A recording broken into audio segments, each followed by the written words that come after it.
So next, let's talk about the database. So whenever someone fills out something on your booking form or your contact form, everything's sent to a database called Supabase. Now this is a separate service, so it is not connected with the AI.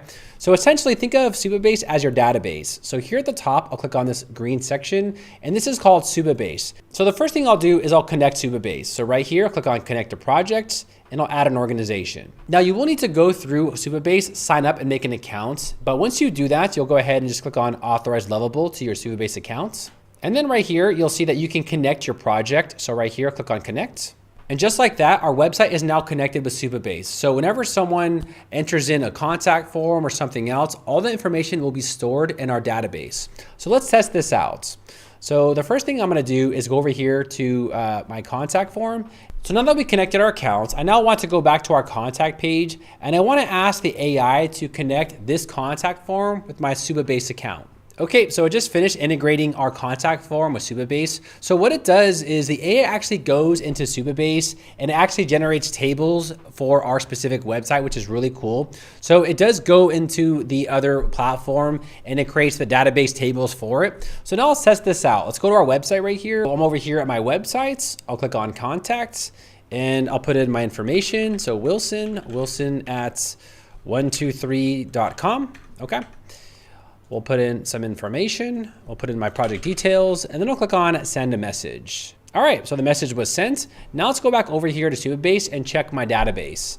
So in order to check your database, right here on the left side, you'll click on table editor.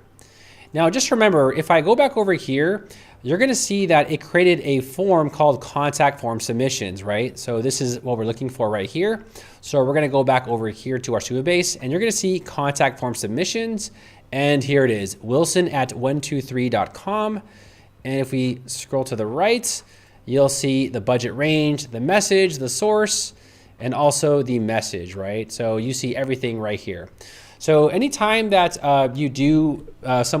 anytime someone fills something out, it'll all be available right here in your Supabase dashboard. Now I know Supabase is not as user-friendly as you would like it, but maybe in the future they might make things a little bit more easier for customers to navigate. But all in all, now that we know how to do that, you now have a fully functional AI website with full functions such as contact form integrations. You can do the same thing for booking forms and any type of form you can possibly think of.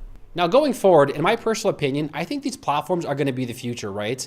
Now a year ago, we saw AI websites generate somewhat blocky looking websites. A year later, now it's getting really good where we can, edit the websites, we can enhance the websites. Imagine 2 years from now, I think these AI tools are really just gonna blow like Shopify, WordPress completely out of the water, because these other platforms are, they're falling behind, and these new AI platforms, like, they're just making things easier and easier. So we'll have to see what happens. But let me know what you think. Do you think these AI websites are gonna be the future? So yeah, let me know what you think about AI in the video description. My name is Darrel Wilson, and I will see all of you party people later.